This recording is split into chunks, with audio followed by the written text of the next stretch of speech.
Здраво на сите, добре дојдовте на уште едно видео на каналот Татончо. Денес чест и задоволство ми е да го гостам Зоран Јованчев, член на председателството на партијата Родина Македонија и председател на Сдруженијето Мир, односно Сдруженијето за развивање на македонско-руска соработка. Зоран, добре дојде. Добро ве најдов, благодарам за поканата, поздрав до вашите гледачи. А, на вашиот профил пишува Зоран Јованчев славјански и ово оди во контраст на тоа што многумина луѓе на своите имења додаваат македонски, дали славјанството е во контраст со македонизмот или се комплементарни? Сега не знам дали славјанството е изворот на македонството или обратно, но тие меѓусебно си влијаат. Ние за жал учиме една геополитичка историја која што доминира не само во нашиот образовен систем, туку во планетарниот образовен систем и има една забуна околу славјаните, нели дека со степчиња го преминале Дунав, па се населиле тука и така натаму, но кога ќе погледнете Карпатите воопшто не се физичка пречка за комуникација на истородниот народ.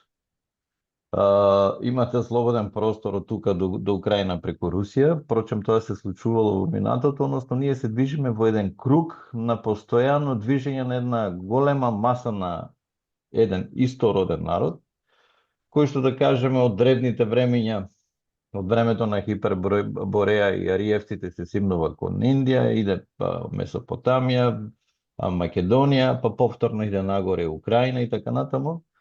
Така да тоа постојано едно со друго, знаете, си влија и ни се емисијава, ние имам ја доста податоци, ќе покажеме дека и во антиката, како и денес, имаме постојана комуникација помеѓу истородниот род, а родот е славјански. И во самиот збор народ, вие припаѓате на одреден народ, народите се македонскиот народ, бугарскиот, рускиот, украинскиот, српскиот, полскиот, словачкиот и така натаму, а родот е наш заеднички словенски, славјански и по мене суштината на постоењето како народ, ако ја немате есенцијата род, тогаш преминува само во односно ние полека си го предаваме суверенитетот на други ентитети и тоа во денешницава добро се гледа и покажува дека во суштина државите се помалку се држави, а се повеќе се слуги на некои глобални интереси кои што немаат баш некои добри намери за народите. Тоа ми беше и мотивот малку да направам и провокација, значи на мојот тој име да го додам славјански, што јас сепак и верувам во таа панславистичка идеја за обединување на словенските народи, за создавање на еден вид на конфедерација, што ќе биде императив. Зошто? Бидејќи во новиот мултиполарен свет, кој веќе живееме, ќе се создадат мокни центри.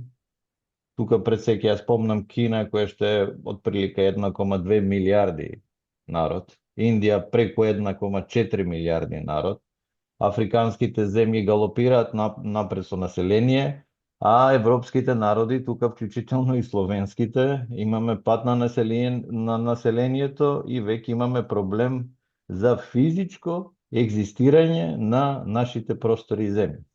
Значи, отприлика да кажеме, тоа е насоката на размислувањето и дејствувањето мое, затоа и тој додаток славјански. Хрватскиот новинар Кршимир Мишак има едно тврдење кое што ми се чини недалеко од вистината, дека словените, како огромна група на народи, се единствените домородци во Европа. И тој ги вели индијанците на Европа. И кога ќе позамислиме, ако се формира една голема држава на словените или еден огромен културен простор на словените, тој е неоспорно неголемиот простор, кој што е поголем и од латинските држави, односно романските држави, и од германските држави, и од било кои други држави во контекст на Европа. Значи се доближува на големината на некои азиски држави. Да, некаде процената е дека Овените се 300 милиони, 300 до 350 милиони, иако во антиката имам сретнато еден извор, токму за овој народ, иако терминологијата се менува, дали се однесува за антика, среден или нов век, дали се скити, дали се анти, значи има многу имења што циркулираат. Ја не знам кој е мотивот на самите историчари тие имења да ги ставаат. Значи, тој извор вели доколку тој голем народ кој што е распространет низ светот, се обедини и има еден водач, тој народ ќе го владее светот. Но тие се толку разединети да еден со друг постојано се во некоја капга, да кажеме, прочем како и денеска што се случува. Но тоа не е само со словенските народи, видете, да се разбереме. Тоа се случува со сите народи. Секогаш имате неслога, слога, обединување, разединување и така натаму. Јас се согласувам дека со една констатација, еве, да го земеме Балканот, Балканот во антиката, како и денес, е истороден. Значи, еве ќе цитирам ја одредени историски извори, кои што вели античката популација на Илирија беше од истата националност како македонците, Апијанус. Различните племења од овој регион, Либурни, Далмати, Лапози, Бриги, Тауланти, Дасерти, Дардани имаат белазгиски имења, но и традиции. Они го поврзуваат со белазгискиот код, белазги, пелазги, бела, пела и така натаму. Сето тоа покажува дека во суштина Балканот како во антиката, така и денес гледаме дека е истороден. И денеска вие на Балканот имате истородни народи, македонскиот, нели, српскиот, црногорскиот, босанскиот, хрватскиот, словенскиот, бугарскиот, кои што може да општат без преведувач. И гледаме дека имат и горе-доле слична и култура, сличен начин на живење, односно сваќање на светот, на филозофијата на живот. И тоа е еден интересен континуитет, па кој што не го прати историската наука. Односно, историската наука прави еден дисконтинуитет, но мислам дека е тоа поради геополитички причини, за да може да се владее полесно овој простор. И тоа не се случува само со балканските Словени, туку и со источните Словени, западните Словени, бидејќи они исто така беа подсилен процес на асимилација, односно германизација, и мислам дека токму тоа и целта на таа геополитичка историја да се симнат бариерите на словенското за да се инсталира нешто друго. Јас се согласувам со Крешимир Миш. Јас би се согласил со вас исто дека историјата е пишувана од странски научници, од надвор. Германски, британски научници кои што го имаат наметнато методот кој што се применува, па така имам чувство дека царствата од минатото или владетелите од минатото одбрале различни периоди да им дадат различна припадност на некои од модерните народи. Така, нели, одредено царство станува бугарско, друго царство станува српско, и имаме потреба да чувствуваме резка граница помеѓу тие царства, дали е тоа царството на цар Самуил, дали е Душановото царство, дали се други царства, дисконтинуитет кој што треба да значи дека супремација на еден од овие народи, кои што во модерна смисла се различни народи, но во таа постара смисла, како што рековте, како што рече, значи, денес истите тие народи немаат потреба од преведувачи, се разбираат. Па тоа е таа историјата, нели, што велиме дека е геополитичка историја.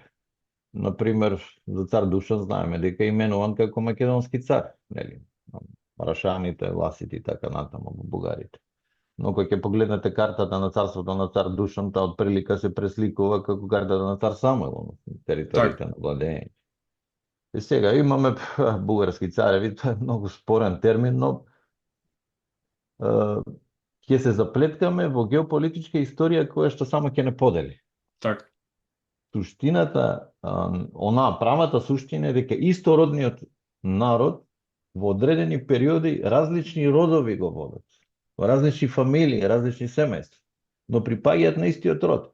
Често доаѓало и до братоубиствени војни. Често доаѓало сино да го убие таткото за престол и така натаму. Се случуваат такви работи во сите царства, нели? Силата сепак е еден те магепсува, односно ти го поматува умот и правиш одредени работи што не треба да ги правиш. Но во глобално кога гледаме настаните и случувањата што се, ќе видиме дека во суштина, во сите тие процеси, народот е сепак едно.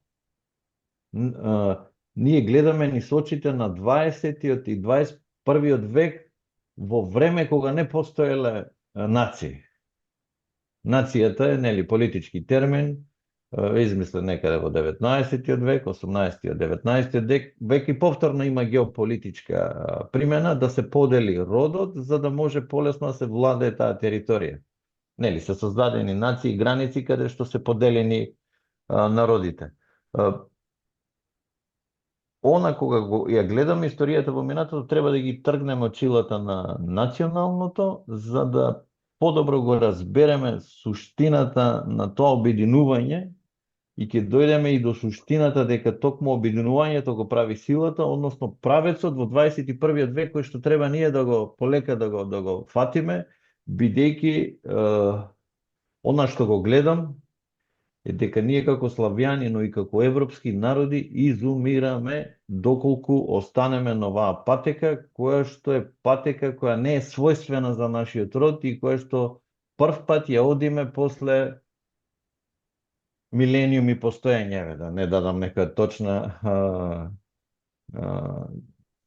временска рамка на нашето битисување, но милениуми постоење, прв пат идеме по оваа патека, која во суштина е опозит на учењето и знаењето на нашиот македонски славјански род.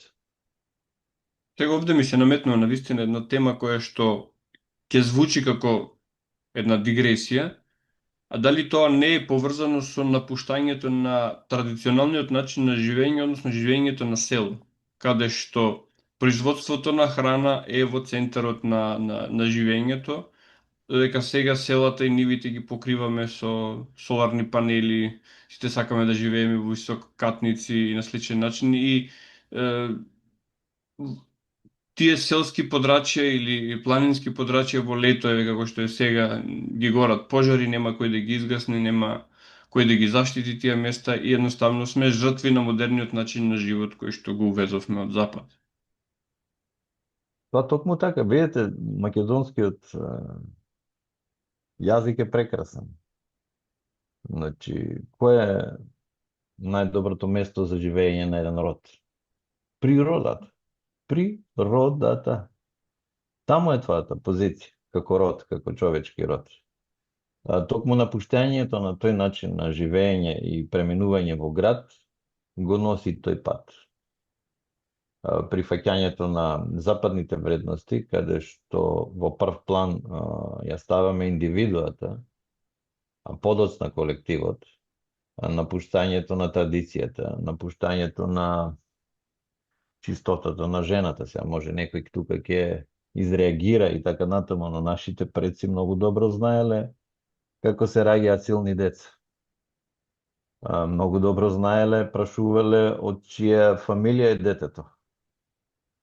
Тоа е многу важно за обстој на една фамилија, на едно семејство. Денеска, за жал, следејќи ги тие западни вредности, со кои ние постојано сме се борили. Значи, ние уште во антиката имаме, не случајно имаме 4 македонско-римски војни. Тоа се, поред она војна за превласт, се и идеолошки војни. Значи, војна на школите на Рим и Атина и школата, ветските школи на Аристотел, односно македонските школи. Ние добро сме ги одбивале тие напади, иако Рим тука бил присутен, но не само Рим и другите империи сме го задржале нашиот македонски начин на живење. И сега имаме една абсурдна ситуација. Во услови кога имаме независна македонска држава, ние го напуштивме македонскиот начин на живење. Тоа е една толку абсурдна ситуација. Тоа се параметрите што денеска ги гледам. Еве, во Битола за оваа година, чинам податокот беше 1/3 помалку деца има. Не е само тоа Битола, никои другите македонски градови. За 15-20 години од 35.000 деца паднавме на 12.000 деца годишно родени. Почекајте луѓе, ако следиме одреден правец и ако на тој правец нашиот род умира, тоа самото покажува дека тој правец е неисправен, дека ние треба да менуваме нешто суштински ново. Тоа лагодно живење во градот, у нас ни губи инстинктот за преживување. Ние не гледаме сега дека изумираме како народ, него славно и гордо во некоја комфорт зона го живееме, да кажеме, последните години од опстојот на овој народ, затоа што влегуваме веќе во една критична фаза, каде што од која што можда повеќе нема да можеме да го вратиме процесот, за да го пренесеме нашиот род во идниот век. Секоја генерација има обврска за тоа. Ја не знам како приоритети стана некои неважни работи, додека она суштинското што ние со милениуми сме го пренесували, чувале од колено на колено, така лесно го напуштивме. Тоа е една од причината за мојот активизам во насока на враќање на тој начин на живење, и често тоа е сватено како проруско, антизападно, не знам што, не знам ова. Не, тоа е мојот род и тоа е мојот ген.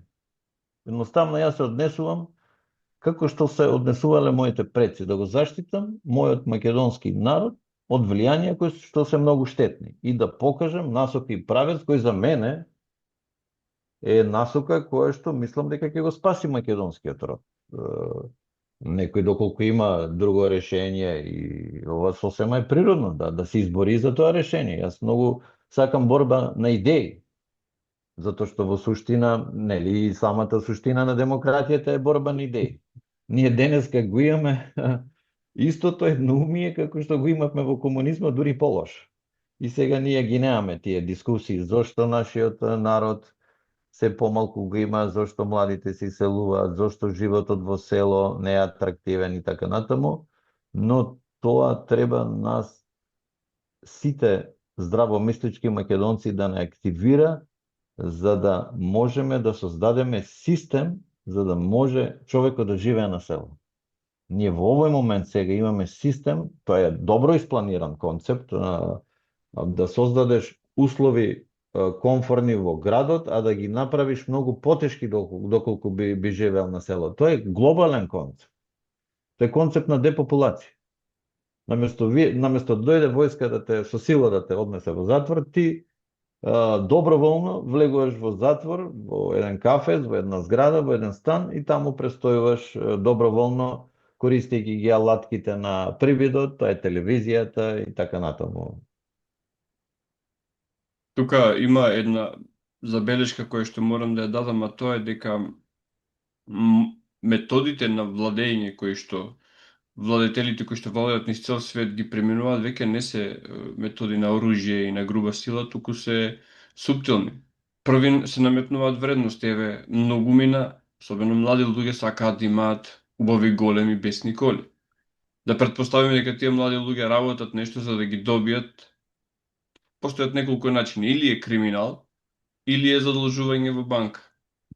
Кој од овие да се изберат не е воопшто добар начин да се има таа така наречена вредност голема кола. А сведочиме ние дека сме обкружени со работи кои што се токсични за постоењето. Брзи пари, обкружени сме со такви, значи, нудачи на брзи пари, на ефтини кредити, односно на брзи кредити, се извинувам, не се ефтини. Бројот на коцкарници на места каде што се практикуваат овие активности се зголемени. Едноставно, вредностите за кои што зборуваш, не знам ни дали можеме да ги ставиме меѓу првите 10 кои што ваквите луѓе би се ги поставили.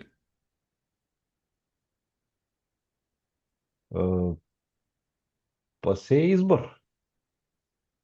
Се е избор. Кога следиме такви вредности, тогаш ние ја носиме кризата. Кризата ни тропа пред порти, иако сега е релативно, да кажем, стабилни и така натаму. Но кризата тропа пред порти, таа ќе дојде со голем замав, таа ќе ги изгори и кладилниците, таа ќе ги изгори и брзите кредити, но ќе ги изгори и нашите домови. Знаете, кога не се менувате во етер, ќе се менувате во оган. Тоа се елементите на природата. Јас секогаш човекот го сметам за интелигентно битие. И кога гледа дека одредено нешто е штетно, тој преку личен пример и действие, заедно со останатите, треба да го промени тоа. Ние сега ја чекаме, го чекаме оној момент на голема криза каде што све ќе сруши. Не постои закон кој што вели доколку погрешно живеете, вие во одреден момент ќе дојдете до таква промена да тоа живење ќе ви донесе некој бенефит. Не, тоа живење носи смрт. Таквиот начин на живење. Вие или ќе се смените преку интелигентен дизајн, или ќе се смените на древниот начин. Тога. Токму незнаењето, ние го немаме, видите, ние имаме една абсурдна сега ситуација. Ние имаме писмено население, писменост у Македонија сигурно е на 95%. Добар дел од населението е со средно и со високо образование. Зашто ти е образованието? Образованието ти е да дојдеш до вистината. Ние сега имаме огромно количество на образование, а ја немаме вистината и знаењето. Тоа е таа, да кажеме, работа на глобалните елити, кои што има цел да го владеат светот и човештвото кој што го сметаат за вирус, да му го одземат знаењето, да му даат шунт образование, каде што го претвара во една единка која што сонува брзи коли и така натаму и така натаму. Ја дури не сум ни против луксузна кола и така натаму. Многу важен е начинот на кој што доаѓаш до тоа. Значи има морални принципи кои што важат за секоја душа на оваа планета. Значи имаш принципи кои што ако ги нарушиш, ти на самиот себе ќе си наштетиш. Ако ти ќе се возиш во таа кола, но потоа се случуваат икс работи што мора да го отплатиш сето тоа. Ние ги заборавивме тие морални принципи, ние заборавивме на моралната вертикала и живееме исклучиво хоризонтално, у добар дел од човештвото. И самото ќе се наметне, видите, Атина, Рим, Бабилон, сите тие големи центри постоеле, каде се сега? Врушевени се. Зашто се врушевени? Затоа што декаденцијата, степенот на декаденција доаѓа до таков момент да од внатре се самоуништува тој систем. Но кој продолжува понатаму е нормалното прашање. Видите, постоело Атина ја нема, Бабилон ја нема и така натаму си антички градови со илјадници, милионско население, не продолжува низ времето, но сепак некој понатаму иде. Сепак постојат народи. Тоа е токму тоа знаење народот. Значи, повторно, населението оди во природна средина, се враќа на тие примарни работи, одржување на семејството, менување на начинот на живење и понатаму повторно влегуваме у тој циклус, континуирано се движиме, каде што, за жал, не достигнуваме степен на одржлив развој, не само за одреден народ, но општо за цивилизацијата, за човештвото. Гледаме дека постојано сме на ивица на нуклеарна војна, што е едно големо незнаење на човечкиот род, со што може да се игра, а што не смее да се игра. Древни цивилизации кои што постоеле, денеска се потонати од Атлантида, Му и така натаму, за кои што историјата ги крие, затоа што содржат големи пораки, повторно е ненаучена лекцијата, дека материјалната наука е изолирана. Не, материјалната наука мора да ја прати духовната. Едно со друго, ако не е во синергија и не содействува, ние идеме во тотална деструкција. Нашата идеја е токму да се вратат и нашиот учителски ред. Ние имавме учителски ред, македонците. Затоа бевме и силни, затоа бевме империја. Значи, ние го воспитувавме населението со знаења кои што се ветски, кои што ги допираат божите и планетарни закони. Значи, знаеа императорите каква одговорност носат на себе ако превземат одредена активност. денеска таа брана кај луѓето што се на глобална сцена и луѓето што ги водат народите, а нема. Таа морална вертикала туку исклучиво е све на депопулациона агенда која што мислам дека доминира во сите сегменти од нашето живење и создавање на силен привид каде што населението ќе си игра со едни небитни играчки додека ќе му бега суштината. Така, сега се вратиме на нашата главна тема славјанството. Вие учествувавте. Се договоривме дека ќе бидеме на ти и уште Да, не можеме слободно. да се Слободно. Да, префрлиме. слободно. Пансловенската конференција во Белград на кој што ти имаше својот бракење, па да ни раскаже за тоа искуство. Да, тоа беше 2019 година во организација на Русов, со кој што тоа е меѓународно славјанско движење, со Мгм. седиште во Москва, но е меѓународно, не е само руско, значи во него членуваат дури и организации кои што не се славјански. Мислам дека Андри ми спомна дека и од Португалија имаат одредени членови. Во нивна организација се во Белград и тоа во културниот дом Кирилица. Гледате каква Мгм. символика, не беше тоа планирано, но така испадна. Културниот дом се викаше Кирилица во Така. Белград. И таму се собравме представници од Русија, Србија домакините, јас како представник на МИР од Македонија, имавме од Бугарија, Полска, Словачка, требаше да дојдат од Црна Гора, Хрватска, но не успеа. Значи, на едно место славјанските народи, она е, како да кажам, еден вид на пан-славјанска конференција, која што ја имаме ние, ќе дојдеме и до таа тема, значи имаме ние во Прага во 1848-та таков конгрес, каде што говоревме за нашите теми, славјански теми. Ја имав едно така поголемо обраќање, малку ги коригирав домаќините, бидејќи Кирил и Методи ги представија како грци. Ако беа грци, им одговорив, тогаш ние тука ќе говоревме грчки, а немаше да се разбираме меѓу себе на славјанскиот јазик. Мислам, прифатија и сето тоа, знаете, историјата е толку избешена и не се ни навредувам, нити се љутам, затоа што е изманипулирана до нема и каде.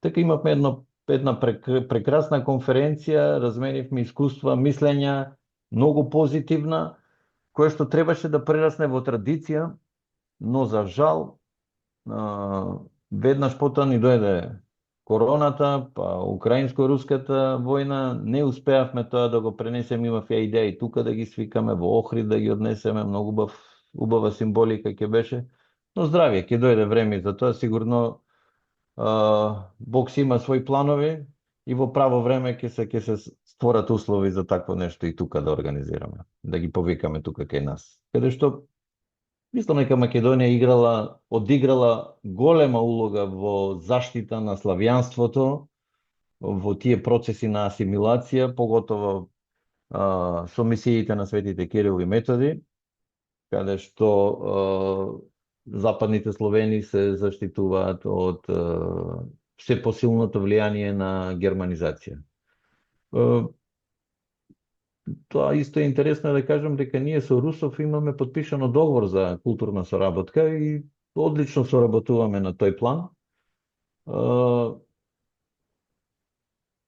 Бевме многу присутни во рускиот простор, многу често ги пренесуваат нашите размисли и мислам дека го пробиваме нашето неприсуство во Русија, бидејќи таму се слушаат разни мислења, а го нема македонското. Нашата цел преку таа соработка е токму да се прикаже и македонскиот став по разни теми и мислам дека многу добро успеваме во тој план. Сега често зборувате за родот и јас мислам дека е многу важно да направиме една дистинкција која што и јас многу често се имам обидувано и зошто настануваат недоразбирање.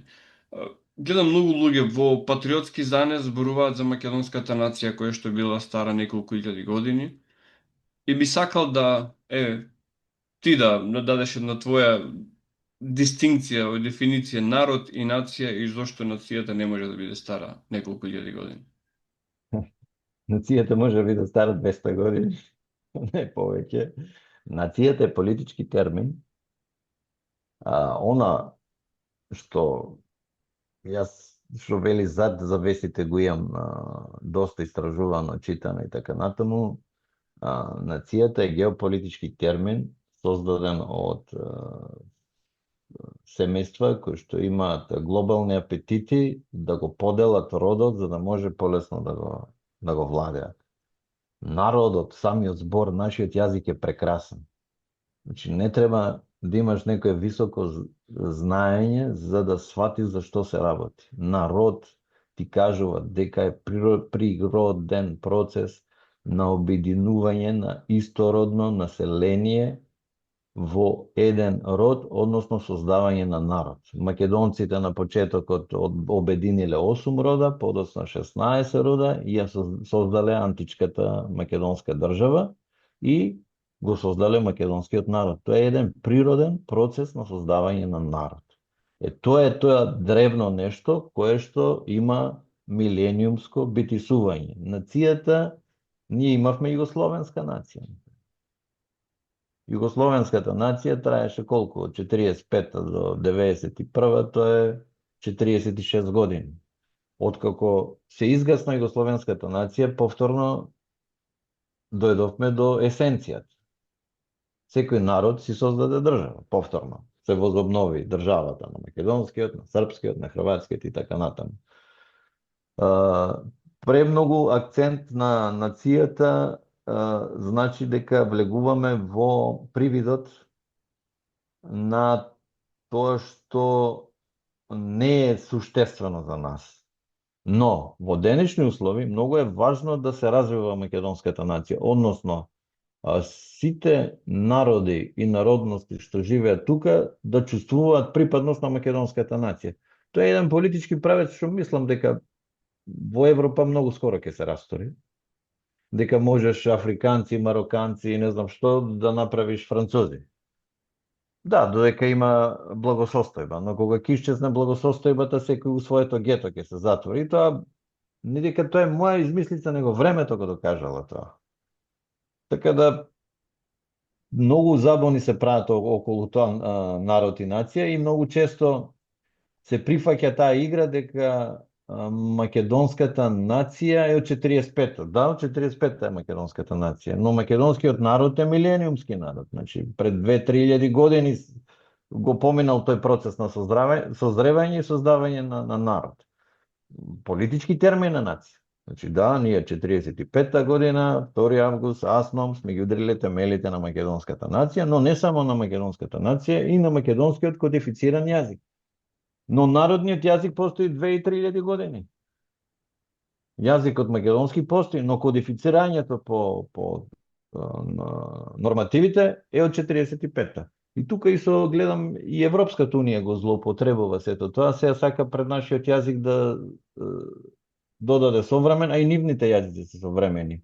Сите кодифицирани јазици се современи јазици.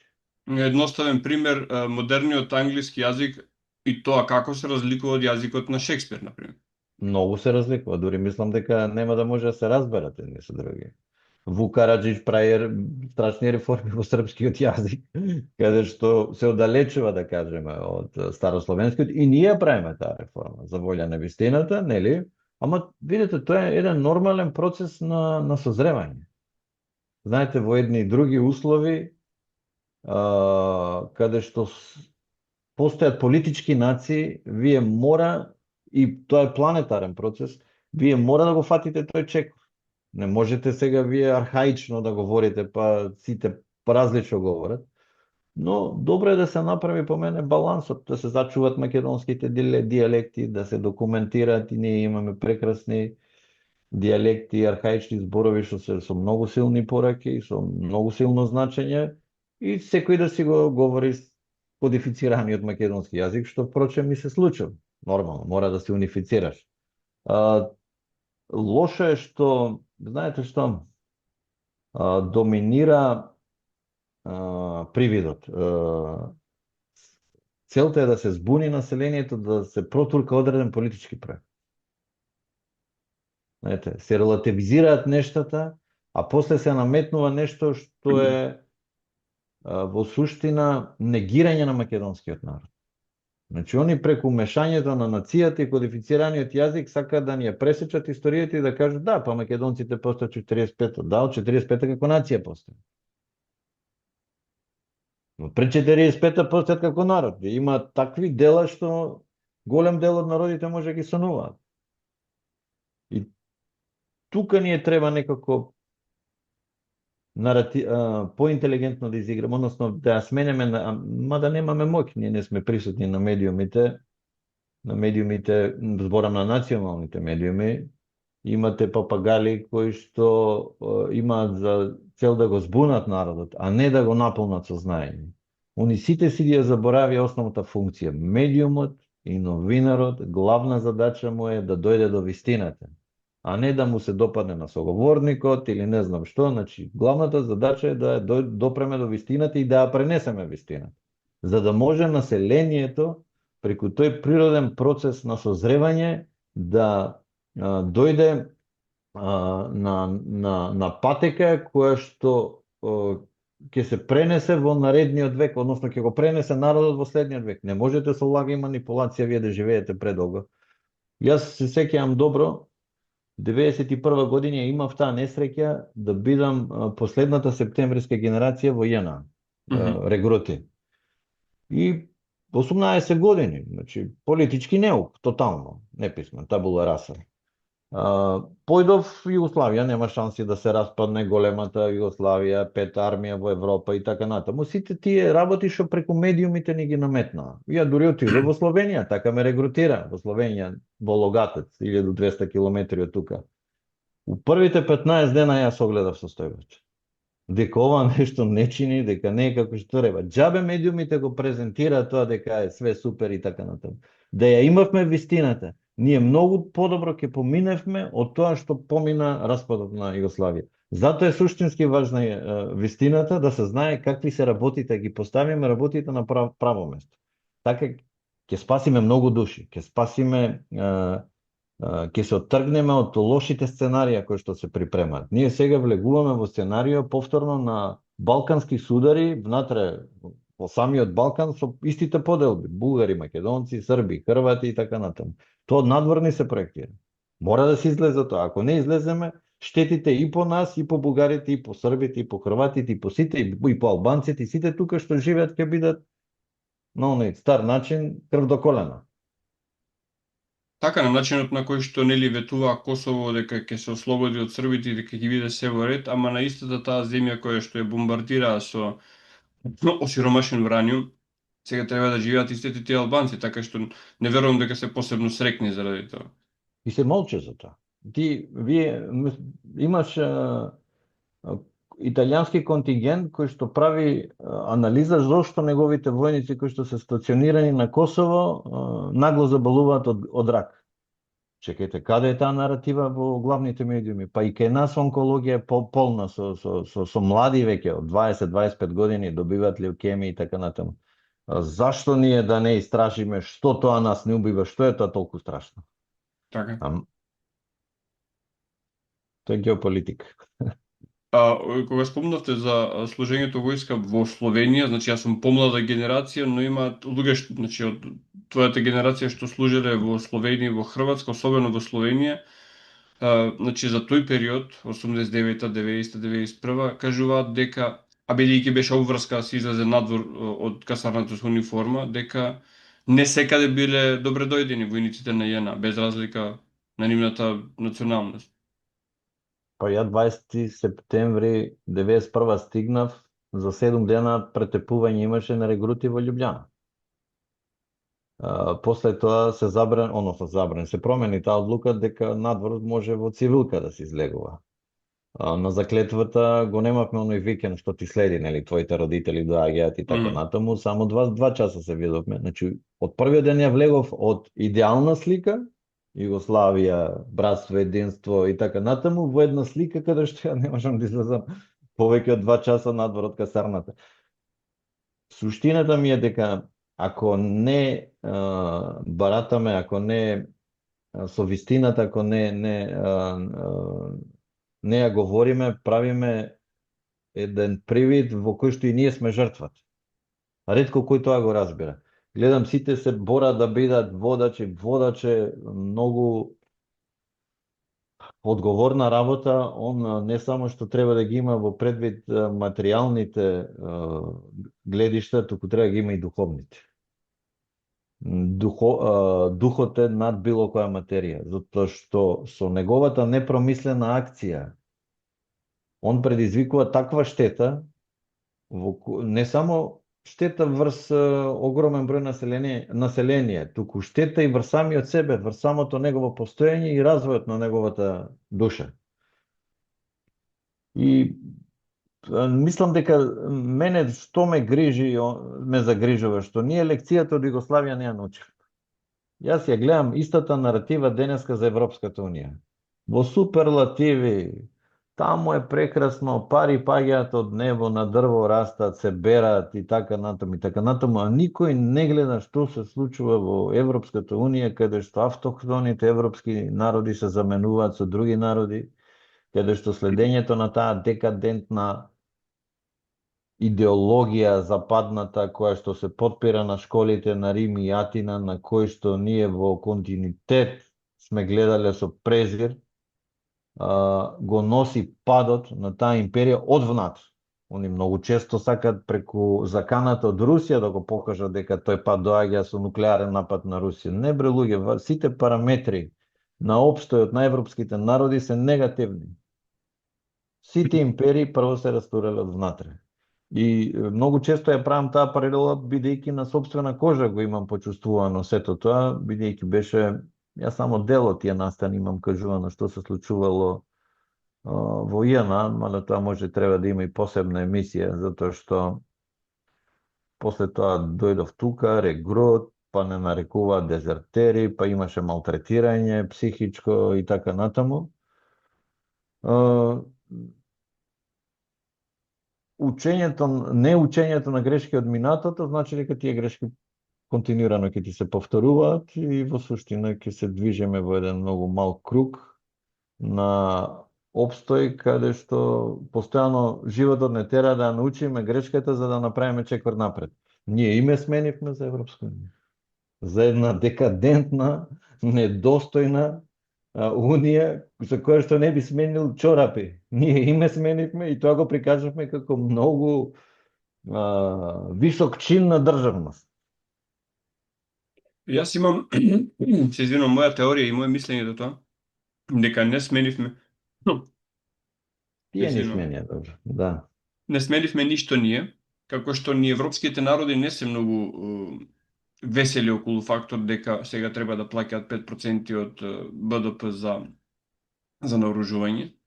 Но имаме условно кажано елити, политички елити кои што не се слуги на народот, туку се слуги на центри на моќ. И ние во тој момент ја имавме идеалната личност, лакома за пари, која што беше волна собствените родители да ги продаде, што останува за името на државата. Така што мислам дека тоа беше тој склоп на настани каде што веројатно тие што ги ставаат нашите лидери, нашите политички водачи, како да го бара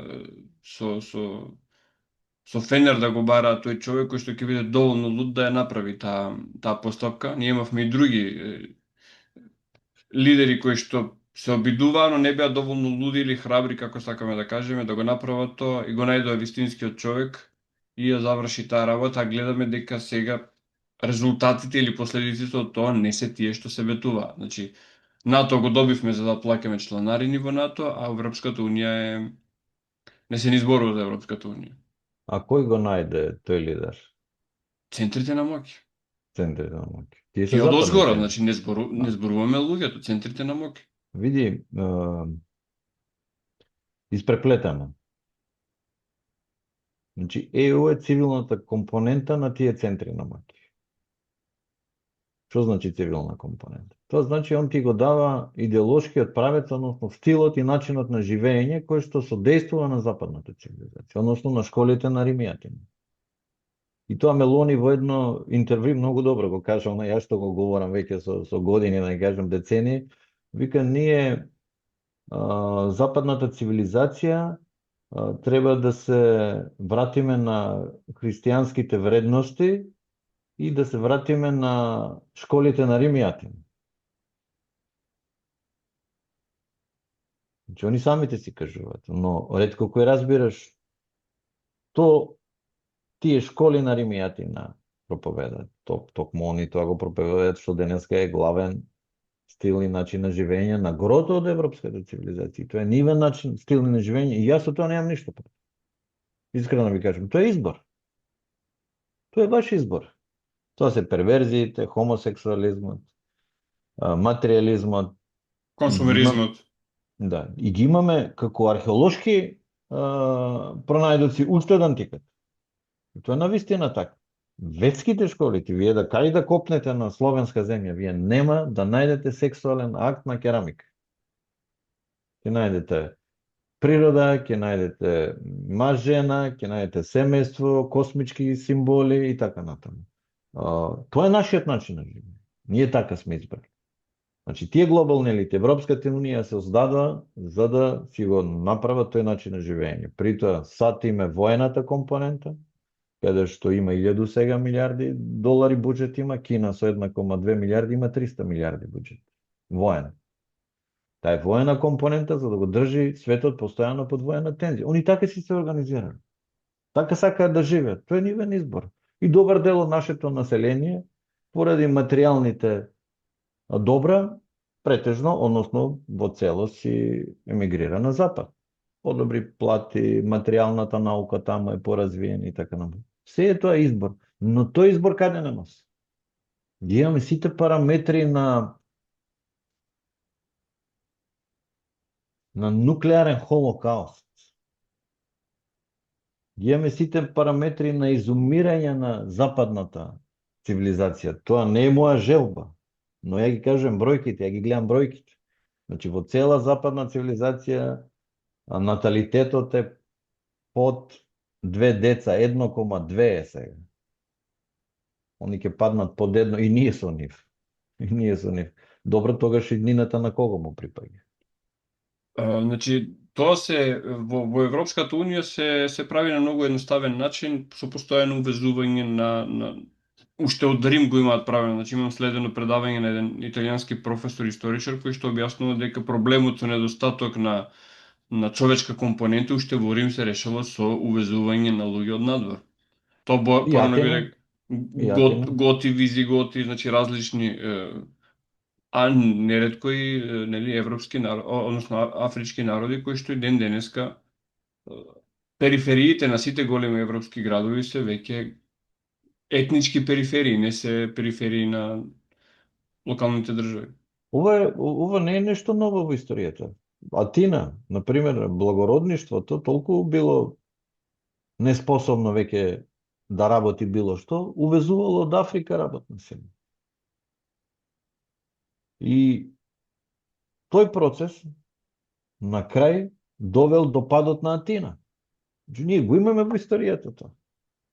Не е ништо измислено. Што ќе биде ако ова се случува? Па луѓе, па во историјата го имате како што ќе биде. Ќе биде граѓанска војна внатре во самата западна цивилизација.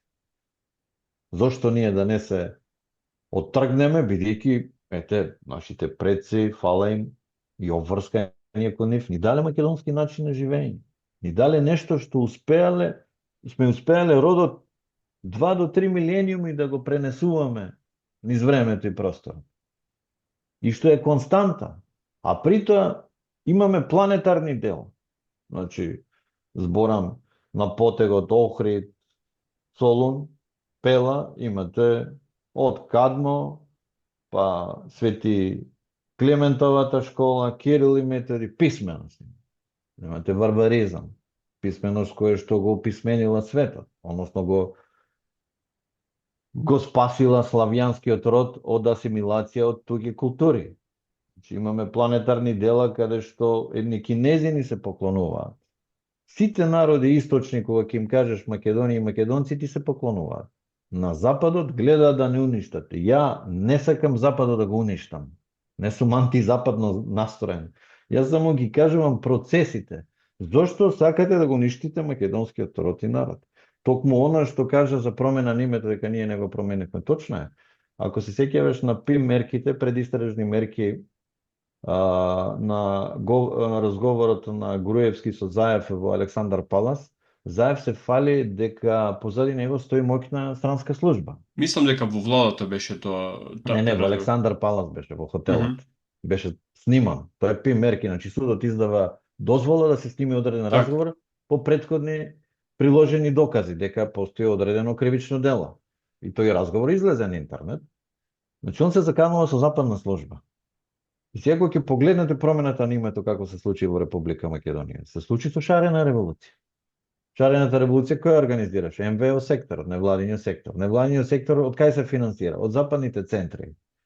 При тоа се употреби и воената компонента. Која беше воената компонента? Воената компонента беше нападот а, од страна на Косово, кое што е под протекторат на Соединетите Американски држави во диво населје, Кумановско. Тоа беше синхронизирано. Кој го синхронизира тоа и кој го организира? Па има име и презиме. Има име и презиме. А тие ни се наш стратешки партнери. Премногу дозволивме и предолго англосаксонците прават негативна селекција на овој простор. Денес, како ви се појави лидер, ја ви гарантирам, ако се појави лидер кој што може да ја предизвика нивната доминација на овој простор, ќе го елиминираат. Впрочем, тоа го покажа Фицо, атентатот врз Фицо, атентатот врз јапонскиот премиер кој што сакаше да ги подобри односите со Русија и после си стават марионети. Што и да појавите, таа сила е без чест, таа сила е бескрупулозна, таа елиминира све што е спротивно на нејзиниот интерес и таа нема проблем со сето тоа. Други примери се нели изборите во Романија, Да, да, да. обидите да се значи поништи една политичка партија во Германија затоа што не им одговара, а е популарна, значи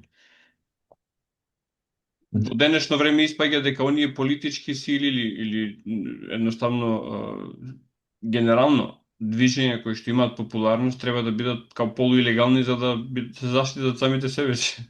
Па еве сега не би сакал емисијата ете политичка да ја претвориме. Родина Македонија нема една минута на национални телевизии. Пета година постоеме, ние идеме све алтернативно. Има забрана да не викаме. Тоа официјално ни го кажуваат. Не смееме да ве повикаме.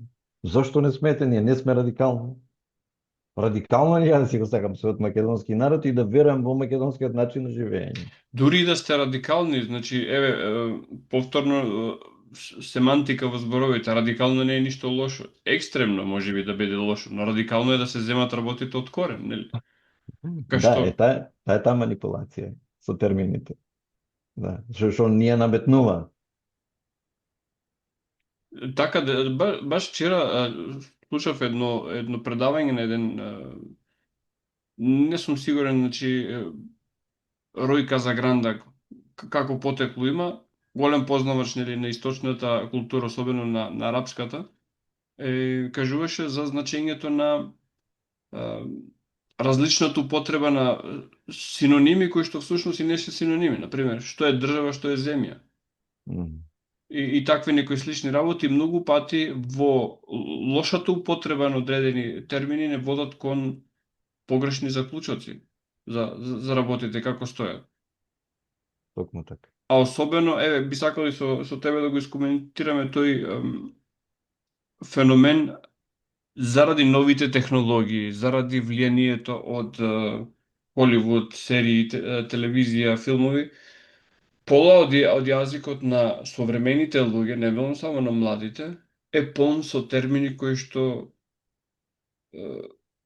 се буквално неразбирливи. Например, на интернет луѓето шеруваат и Мгм. викам што е прв пат кога го слушнав пред години, викам што е ова шерување сега или работите ги прават по дефолт и уште редица такви работи, зборови кои што барем да ги употребуваат во јазикот од каде што доаѓаат. Значи, барем да се познавачи на јазикот од каде што доаѓаат. Не, туку се онака залепени и речениците многу пати излегуваат, мене барем, се надам, се сметам за добар познавач на македонскиот јазик, ми звучат многу иритантно таквите употреби на зборови кои што се експлицитен доказ за тоа влијание од Запад. Глобална е таа култура, неминовно е влијанието, но никој не ве спречува кроз образовниот систем и домашното воспитување да си ги научите децата. Што двострано е тука. Значи, тоа глобално влијание не може во овие моменти на глобален свет да се елиминира целост, но може да му се даде рамка, односно да го прилагодиш за твоите македонски услови. Пошто ја гледам HBO, гледам Netflix повремено и така натаму, ја гледам како суптилно низ комплетната содржина на тие канали веќе трансродовата идеологија скоро во секој филм ја има и хомосексуализм. Ние тоа можеме да го ограничиме со наши домашни закони. Ако сакаме. Така. Ако сакаме. Ние можеме тие термини да им објасниме нашите деца не ја знаат силината на македонскиот јазик, не ја знаат вредноста на македонскиот јазик. Кога би ја знаеле, веруваме ми, дека ќе се потрудат, како јас што се трудам исто така, ја не сум ја знаел одреден период, нели, во образовниот систем не ги учиме тие работи, учиме површно, но добро, ти дава одредена основа, па ти сам да се истражуваш. Никој не те спречува сам да истражуваш. Кога би ја дознале вредноста на македонскиот јазик, верувам и сите би се труделе што подобро и почисто да го говориме. Дека тоа е јазик кој што еден од ретките јазици што е поврзан со природата и со одредени закони кои што се суштествени за опстојот на човекот. Ретко кој народ има род, народ, родина, роднина, пород. Србите имаат породица, добро, ние семејство и така натаму. Крст, крштевање, раст, христијанство, Аристотел и така натаму. Се тоа поврзано една нишка цела од 2000-3000 години. Така, јас ново би дополнал, имаше, нели, повторно во тие јазични расправи, дека јазикот на минатото бил маскилистички, дека множината од нели машката множина, мен на пример во англискиот јазик значи луѓе.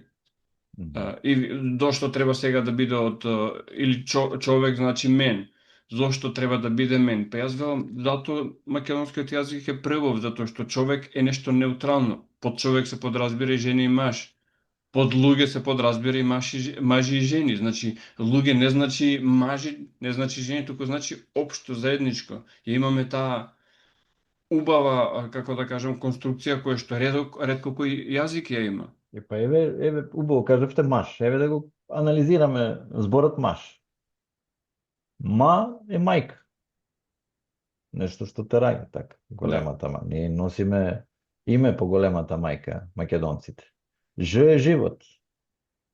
Кога ќе погледнете буквата Ж, то се 3 линии од горе и 3 линии од доле споени во една точка. Вие во еден збор го имате целиот живот. Состојањето на животот го имате. Во збор и изговорено и пишано. Таа силина ние не ја разбираме. Ние имаме целата филозофија на јазикот, целата филозофија на живење во јазикот.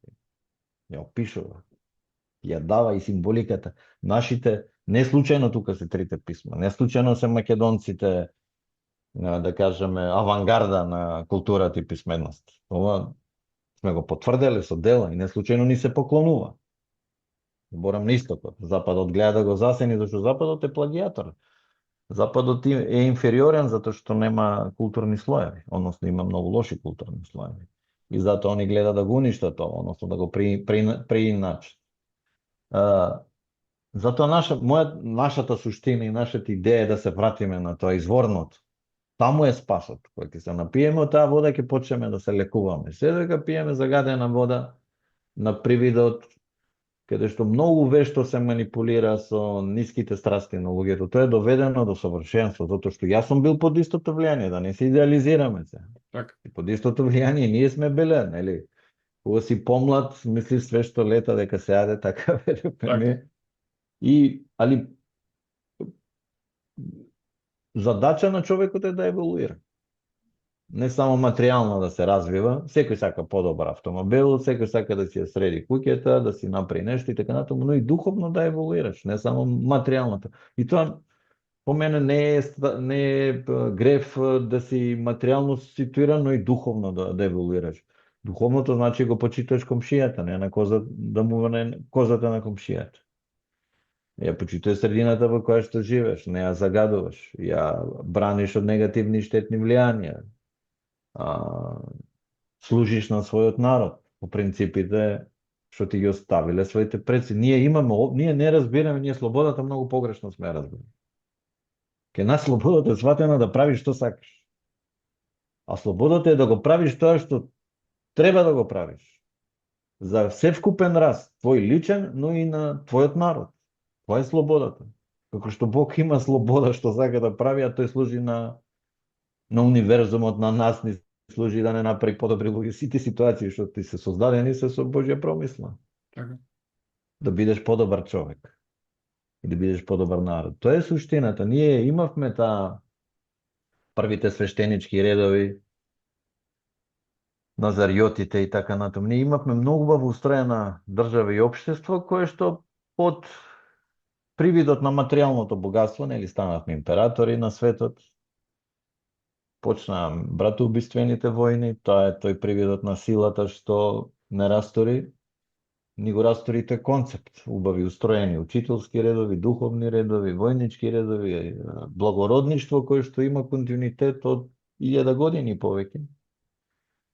И сега повторно сме на почеток. Треба да го вратиме македонскиот род, односно да го зачуваме, за да може ова богато културно духовно наследство да постои на светот. Тоа е голема и света мисија. Така, на крајот би ве прашал го спомнав се вие тоа руско влијание.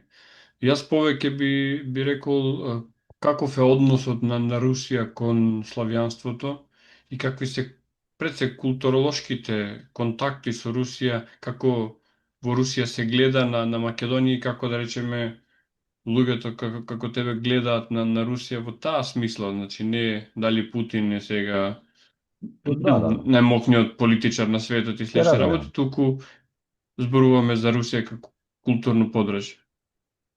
Русија, да ги поставиме нештото. Русија е најголемата словенска сила, нуклеарна. Мораме тоа да го поставиме кога размислуваме политички и геополитички. Македонија и Русија имаат долговековни духовно-културни врски. Значи, размена на книги, на учења од Македонија кон Русија. Македонската православна црква одигрува една од главните улоги во подигање на московската, на руската црква во Руска патриаршија, тоа е дипломатијата на нашата црква. Покрстувањето, светите Кирил и Методи, така натаму. Русија во еден момент историски беше на крстопат која религија да е. Дали јудеизмот, дали исламот, дали католичкото или православното. Најверојатно по таа словенска линија, по исклучиво словенска линија, моје мислење тоа, македонците се виновни во наводници, што токму го земаат православното учење. И денеска по таа линија гледаме дека руската црква ни врати преку српската црква да не признаат под македонска православна црква Охридска архиепископија. Иако мене лично не ми треба признавање. Но најверојатно на свештениците им е потребно за да општат и така натаму. Мене лично никој не барам ја признавање. Јас сум признат, ја добро ја знам историјата и така натаму. Мене не барам никој да ме признае ни како македонец, ниту како припадник на Македонската православна црква. Но во светот очигледно поинаку постојат работите. Македонците не се присутни во Русија. Немаме ние ниту културна размена, да кажеш, да појде некоја група да направи концерт, аки има неверојатен успех, затоа што во сите контакти наши со Руси, што ги имаме, што се скромно, не се тоа интензивни контакти и не знам што, но ние сме, како да кажем, зародиш на народната дипломатија за развивање на македонско-руската соработка. И тука вложуваме доста ресурси.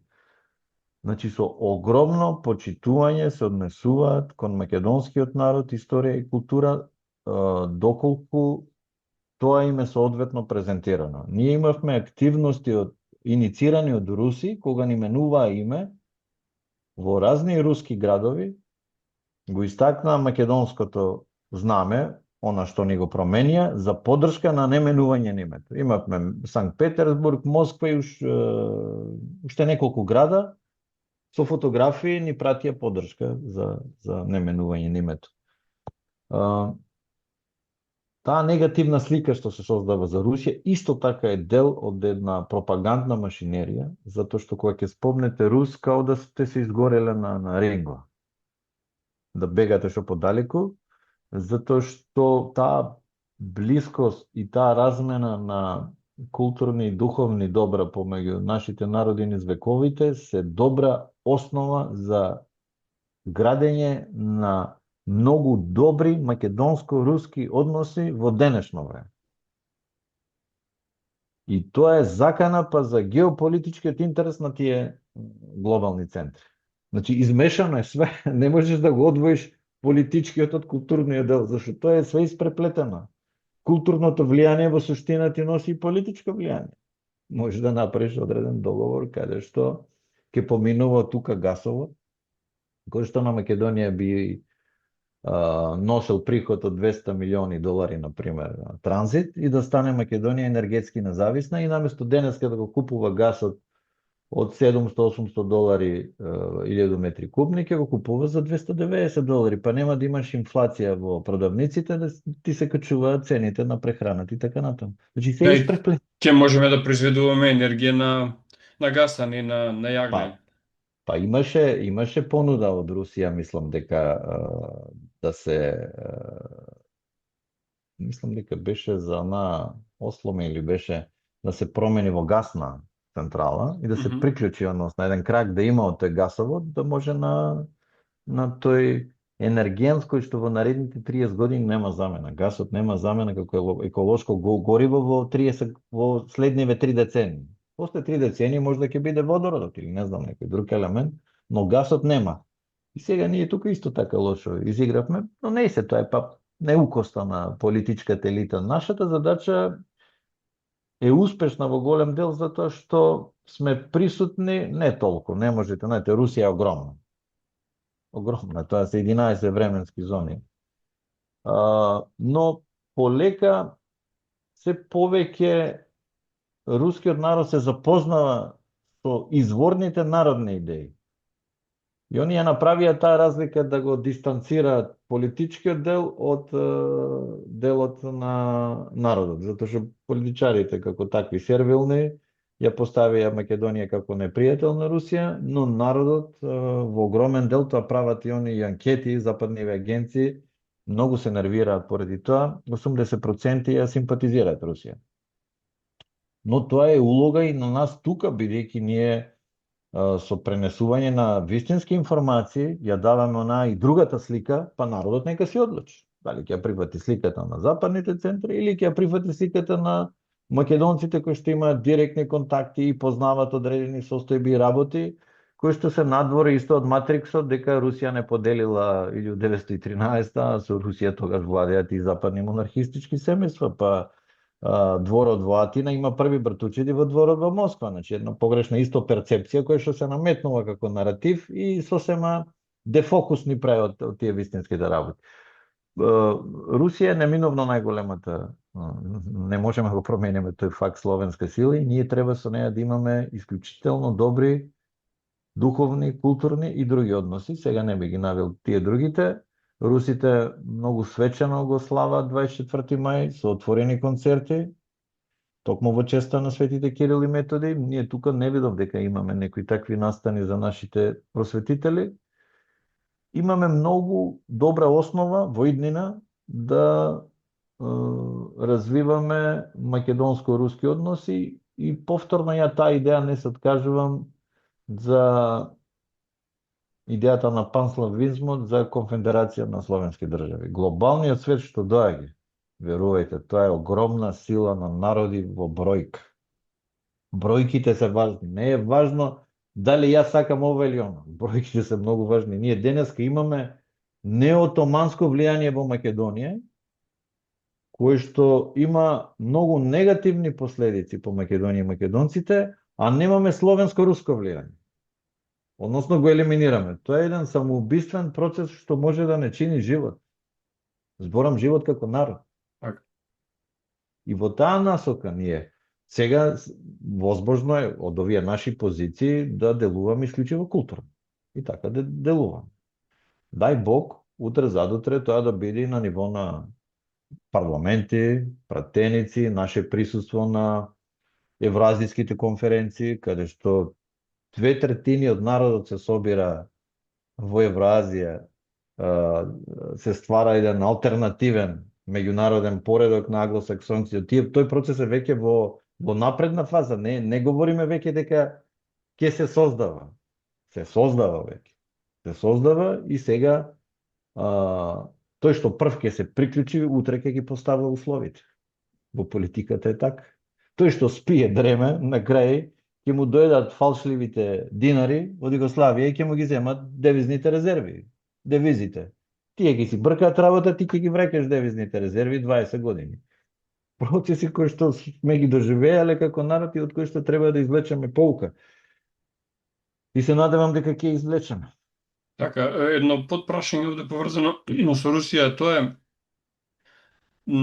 нам ни се сервира дека во периодот на отоманското владење како да имаме одреден културолошки вакуум, како ништо да не се случувало, како да сме биле постојано неписмени. Од друга страна, јас некаде го имам сретнато фактот дека токму во тој период кон Русија оделе товари книги од македонските цркви и манастири. Да. Дали оваа информација е точна, ако е точна, веројатно ние со пристапноста кон тие документи и книги можеме да пополниме празнини од македонската историја, која што како никој да не сака да ги пополни, како да сакаме да биде празна. Зашто е државна политика, исто не ја разбира. Значи, ние имаме архивска граѓа во Москва, во Турција, во Кина дури не повикуваат, имаат податоци за Македонија, ние не праќаме луѓе да го истражат тој момент. Се плашиме затоа што ќе зајакне македонизмот. Ако зајакне македонизмот, тогаш нашите аспирации кон него и сите компромиси што треба ги направиме отпаѓаат. А овде е се у таа насока ставено, така е поставена политичката сцена. Точно е тоа, ние праќаме црковни лица за да помогнат во христијанизацијата на Русија. Русите многу го ценат тоа. Не знам дали ја сретна изјавата на Путин дека писменоста дошла од македонските земји. Да, ја имам сретна. Значи, еден председател на една моќна држава ти ја спомнува државата и ти на сето тоа се однесуваш онака, игнорански. На една прослава многу убава таа слика ми остана у меморија председател Ѓорги Иванов на денот на победата 9 мај на плоштадот во Москва, го стават веднаш помеѓу Си Џинпинг и Путин, веднаш. Тоа е почитување. Ама оставете друго, почитување, те почитувате, ставиле у прв ред, мала држава сега, да, но направила многу работи во минатото, затоа е тоа почитување. Нашите предци си ја напишале домашната, помогнале на народи и затоа сме почитувани сега. И ние се од тоа не можеме да извлечеме корист. А и имаме во БРИКС две земји кои што не почитуваат Кина и Русија и ние не го користиме тоа. Имаме два адути каде што можеме тоа Кина и Русија што повторуваат. Не значи членството во БРИКС дека е против НАТО и ЕУ. Постојано го повторуваат тоа. Не сакаат они да влезат во студена војна. Не им одговара. Зашто не им одговара? Они успеа денеска подобро да се развиваат од западниот свет во услови кои што ги диктира западниот свет. Значи, нивни се сите овие правила и услови во либералната економија. И они во тие услови Кина денеска ти вади 50% поевтин електричен автомобил. И они се распаметени сега. И прават царина, и Трамп прави, воведува царини, вамо и прават сплетки на Русија за да и го спречат тој раст и развој и така натаму, наместо да влезат во соработка и да се трансформираат самите себе, за да може да го фатат чекорот со новото време, никој нема да чека Европа да се трансформира. Бидете сигурни, како што никој не жалеше што Југославија се пропадна, туку го искористија просторот западните компании да го земат просторот на југословенските компании и профитот од овие простори сега грото иде на запад, така ќе биде и со западот. Никој нема да го чека он да се трансформира во новиот позападен свет. Ако не се трансформираш, умираш, на тоа место ќе си дојдат нови сили. Чао, пријатно, идеш на периферијата на светот и тоа во историјата на народи се случувало. Имаме огромна граѓа, не спомнавме добро, немаше ни брзо оди времето. Значи има руски писатели кои што говорат за преселба на македонците од оваа територија на Прибалтикот. Дека тоа се случувало веднаш после поразот на Македонија од Рим. Настанува тука страшен геноцид и огромно население се движи во Прибалтикот и тој народ е наречен бодричи, обордити, Така, македонијани, периодот древни и на така. Рурих, така? Да, тој период на Рурик и тоа е едно интересно руски писател да сретнам да говори за античка Македонија и за народ кој што преминал натаму, а ние таа информација немаме, не, тоа треба да биде работа на историската наука, да ископа све што има за тоа, да најде податоци, што е многу важно, затоа што може да испадне дека Рурик има линија од македонијаните. Не го тврдам тоа, велам, можно е Рурик да влече линија од македонијаните, можда империјалната идеја за велика Русија да е македонската идеја. Значи една као предпоставка историска, не го тврдам бидејќи ја имам само некои основни податоци за тоа, ама историската наука треба да го провери тоа. Интересното е дека токму на овој канал, кој што повторно во контекст на македонските YouTube канали не е така голем по број на претплатници, оваа идеја пред повеќе од една година ја раскажуваше Зоран Куријан, не знам доколку го познава, значи човек Го познам. кој што има живеено во Русија, кој што од прва рака ги има испитувано и документите и библиотеките во Русија и одредени споменици. Значи споменикот на црвениот плоштад не ми текнуваат историските ликови, каде што при анализата на тоа како се поставени ликовите, кои се раните на телата, значи, вели, само имињата не се, ама ова се Филип и Александар. Така како што се поставени, така што тој убаво во тоа видео, ќе ти пуштам линк за видеото, го анализира тој дел, мислам дека многу малку обработивме тогаш со него, за жал Зора не е, значи, многу зафатен и никако не можеме да возможиме повторно негово гостување, а тој, значи, аспект од него е повторно алтернативен истражувач е доста опфатен и мило ми е што оваа идеја ја познаваат повеќе луѓе. Па токму оваа информација од него ми е. Така, значи, Да, имавме контакти, да, и он мислам дека он ја имаше постирано, па у разговори лични и така натаму, значи, он одличен соговорник е на оваа тема и добре, мислам неки почесто да биде присутен. Многу е важно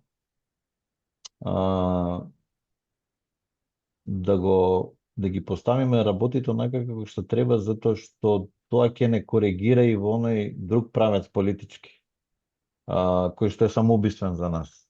Значи, ако ги поставиме нештата онака како што биле, јас верувам дека ќе дојде до суштинска промена во општественото политичко живење на македонскиот народ. Видите, политиката, ја знам дека сите бегаат од неја. Ја би избегал као усвет би фатил само да не се петкам со неја, но политиката ви е во сите сегменти измешана во секојдневниот живот, култура, спорт, бизнис, ти го нарушува природниот амбиент. Многу основна мана, да кажем, на оваа генерација македонци е што ја оставија политиката на најголемиот одрот и на една каста која што е крајно неписмена, која што треба да биде на периферијата на ова општество, а за жал е во врвот на ова општество. Устроените системи, што е културното и духовно богатство на еден народ? Да воспостави устроен систем. Без устроен систем вие немате ниту народ, ниту ништо немате. Затоа сите вредности ни се негативни. Устроениот систем, денеска се вика политика, начинот на владењето. За жал, монархија не е. Убаво е да е монархија, имаш еден човек, крвно сродство, си доаѓа следниот и така натаму, но е тоа, демократијата е. Политиката е. Во политиката ја ги охрабрувам сите македонци да влезат за да може да се промени овој систем, затоа што овој систем ќе не уништи, ќе не елиминира, ќе не изгасне како народ. При тоа, не мислам да играме по нотите на поставените услови. Не, говорам да покажеме организиран систем како македонци. Без разлика на крајниот резултат, но да покажеме позитивен пример. Најдобрите водат во културата, во спортот, во бизнисот, во било што. Има подобар од мене, повели седни, јас се повлекувам, сум дел од тимот, ти требам, не ти требам, што да ти помогнам и така натаму. Мора да го воспоставиме тој систем за да изградиме многу подобро општество. Умираме како народ. Бројките се катастрофални, умираме како народ, но го имаме потенцијалот за да предизвикаме промена и тоа сме го правеле низ вековите. Мојот мотив постојано мислам да присуствувам на јавно ветерот е токму тоа, да го поттикнам народот да политички да биде поздрав. Не можеме едно исто да се вртиме у круг, негативни резултати имаме, немаме суштински промени и да вртиме главата. Вртењето на главата е многу опасна работа, ни се случуваат национални трагедии годишно, може и на неколку месеци. Еве сега на Кожув, најчистата река, сакат да стават мала хидроцентрала, што е една таква глупост на глобалната секта, каде што го менуваш природниот ток на реката, за остварување на некакви мегавати што се небитни во енергетскиот систем, но при тоа ја уништиш екосредината. Значи, таа политика си продолжува и после промената на власт. Значи, директно влие повторно на нашата животна средина и на тоа што е наше заедничко добро. Тоа ми е секогаш желбата, да видам организиран политички македонски народ. Нормално, ќе се организираме и во културата, и во спортот, и во уметноста, и во сето тоа, но без ова нема друго. Другите области умираат. Во делот на политиката, уште ова да го искоментираме, јас секогаш имам чувство дека во последниве 30 години имаме некаков фетиш на младоста. Во смисол на тоа имаме политичари кои што прво вработување име пратеници, министри, па дури премиери имавме со прво вработување, а од друга страна имаме докажани луѓе во своите области. И тие докажани луѓе или стојат по страна или не можат да дојдат до израз. Каков е тој однос, а гледам дека гласачкото тело нема проблем со тоа да луѓе кои што ќе излезат на тие избори, да во нивната биографија не постои работно искуство, немаат работни искуства. Како може да не водат луѓе кои што не знаат себе си да се водат? Не живееле од плата никогаш. Тоа е суштинскиот проблем.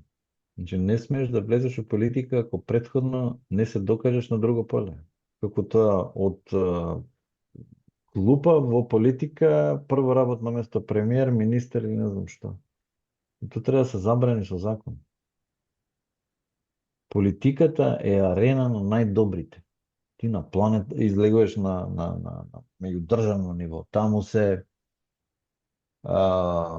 тимови кои што имаат многу поголема моќ. Тебе ти треба знаењето, тебе ти треба моќта да ги согледуваш работите, тебе ти треба моќта да донесуваш прави одлуки во корист на сопствениот народ. Кај нас политиката, благодарење на негативната селекција која што мислам дека влече корени од Комунистичката партија на Македонија, бидејќи уште од тоа време некој кој што размислува надвор од кутијата, го тргаа на страна, го елиминира, некогаш и физички, а некогаш и тргајки го целосно од случувањата, се создаде една каста која што нема контакт повеќе со народот, но и не припаѓа на никаков вредносен систем. Едноставно гледате, министр станува благодарение на тоа што е близок до лидерот или успел да излобира и така натаму. Нема критериуми, а критериумите се важни затоа што влие директно на квалитетот на нашиот живот.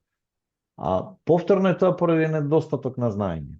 Значи, знаењето ние го немаме во нашето општество. Ние имаме привид и ние веруваме на едни матрици кои што ни се наметнати, а во кои што ние сме на крај оштетениот. Зборам како народ. Без лично искуство. Например, јас имам работено 18 часа. Моето работно време знаемо да биде 2 работни места. Родителите у фабрики кои што под стечај, сум ја почувствувал цела голгота на мојот народ. Некој сум идел со 5 динари во джеп на факултет. Немало едноставно, толку било. Ке се Така. бориш? Се бореле моите родители, не се откажале. Јас сум се борел, не сум се откажал. Сме го поминале период. Значи се поминува, не е страшно. Но искуството што сме го акумулирале е огромно, животното искуство, да се бориш. Да, да. Извинам, слушалката ми падна. Нема проблем. Да се бориш, прво семејство да создадеш, тоа е основната клетка на државата. После да се бориш за подобра држава. Ја откако го имав тоа искуство со ЈНА, од 91 сум на улиците на Македонија. За Македонија. За промена на системот, да создадеме поправедно општество. И долг период до промена на името, не сум мислил политички воопшто да се активирам. Но кога гледам како се злоупотребила таа народна волја и дека тоа излагање на народот од политичките елити е злоупотребено и ништо не е направено во име на народот, си велам, луѓе, по ова не иде повеќе вака. Ја од полнолетство кога влегов до свој 45-50 години, јас живеам во ист систем каде што ништо не се променува. Истите матрици. Ние правиме промена една партија со друга, но системот останува ист. Нема суштински промени. Вредностите, матрици никаде ги нема. Ги нема добрите домаќини македонци. Ги нема луѓето што и успеале и тука и надвор. Ние какви успешни луѓе имаме во надвор од државата. Тоа ви лица да ти падне, мислам, да не го повикаш тој човек да дојде тука државата да ја помогне. Тоа, например, израелците го направија кога го крева Израел. Сите видни израелци им пратија писмо дека треба да дојдат во Израел за да го кренат Израел. Така, на Еинштейн му имаат пратено покана да биде првиот председател на Израел. Кој што ја одбива, но поканата стои. Но многу се одзвале на таа покана, дури мислам дека им добар дел и не им дозволиле да ја одбијат таа покана. Нема, ти имаш обврска кон оваа држава. Ја не сум успел сам. Мене левот на земјоделецот ме порасна. Тој од Сабајле што станува 4 часа. Јас се движев по улиците на работниците кои што ги изградија, градежниот сектор. Влегов во школите и универзитетите што градежниците ги направи, ја не ги направи. И ние со таа егоистична матрица, јас сам успеав, знаеш, па сега ќе правам што сакам низ светот. Тоа е многу ниско живење. Да, ќе правиш, окей, одреден период правиш и нешто што ти е, нели, окей. Ама кај е оној дел кон наша обврска кон обжеството, државата и народот и предците? Го нема никаде. И сега имаме матрици. Абе, брат, ние мали сме, слаби сме, не ме интересира политика, бла, бла, бла. Тоа се све матрици да се заштити го спомна личната Израел. комфорт. Кога зборуваме за бивање мали, гледаме што се случува денеска во светот. Израел по територија помало од Македонија, по население 4 пати поголем. И војуваат со една огромна земја како што е Иран. Без да фатам страна тука, само покажувам колку еден народ кога себе си не се доживува како мал и не е мал на крајот на денот. Па Израел е најорганизираниот народ во политиката. Има огромно влијание во Америка, има огромно влијание, они ретко кој разбере Хаифа, на пример, ја дадоа на Кина на 20 години, патот и свилат. Израелците се пионири во реформа на кинеското земјоделие. Значи, они даваат на светот и бараат од светот. И они играат и вамо, и тамо, и секаде ги има. Тоа е политички свесен народ. Решил и да прави држава како што ја прави, што велиш, не се согласуваме со начинот на кој што тоа се прави, сепак е геноциден, сепак ја нема духовната компонента, а ние знаеме кога ја нема таа компонента на крај како се завршува, но како политички пример е добар пример. Да кажеме дека ние на пример во Австралија колку имаме? 250-300 илјади македонци, ние немаме политичко организирање, ние немаме представници во австралиската влада. Имаме караници во австралиската црква. Ама добро, со тоа сме познати. И тоа беше улогата на они бившиот систем, да не подели. Знаеш, да не подели. И што си ти Иванчо Михаилист си, не знам, Санданиси, не знам што ти глупости на 19 и 20 век. Ние денес сме македонци, завршена е приказката.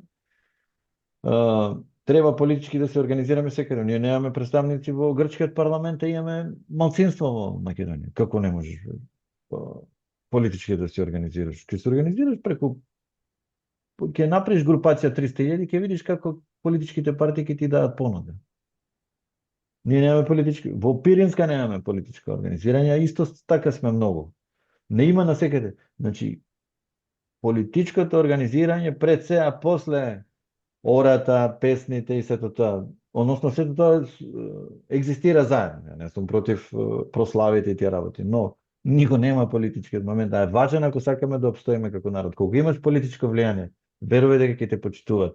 Ако ние направиме една македонска политичка свест на Балканот, зборам македонец што е политички организиран во Егејска Македонија, во Пиринска Македонија, во Албанија, каде не има. И ако успееме ние да го направиме тоа обединување на политичката свест, ние сме завршили огромна работа. Ки имаме влијание, никој нема да може толку лесно нас да не манипулира. А ние едва и дали ние во македонското собрање не ги браним македонските национални. И таму почнуваме да стануваме малцинство на некој начин. Да. Али треба го менуваме тоа, да не се откажуваме, знаете, сепак. Како припадник на македонскиот род имаме голема обврска кон нашите. Знаете, најлесно е да заминеш, да свртиш глава и да кажеш доста е. Но верувај дека Западот како сигурна карта за материјално екзистирање се помалку ќе ја има. Така, Зоран, јас ти благодарам за ово твое прво гостување. Направивме интересен муабет и мислам дека отворивме и теми кои што возможуваат повторно да се видиме и повторно да разговараме. Ти благодарам на поканата. Ти посакувам многу успех на твојот канал. Добив чувство дека каналов ја бара вистината. Значи, ние прашањата не успеавме, нели, да ги договориме. Не договаравме прашање и мислам дека секојаш така е најдобро. Најдобро е така. Спонтано и природно одеше. Ти посакувам многу успех, на вистина, да постојат канали каде ќе се разговара по разни теми од делот на нашето севкупно македонско живење и при тоа се повеќе да ја има вистината.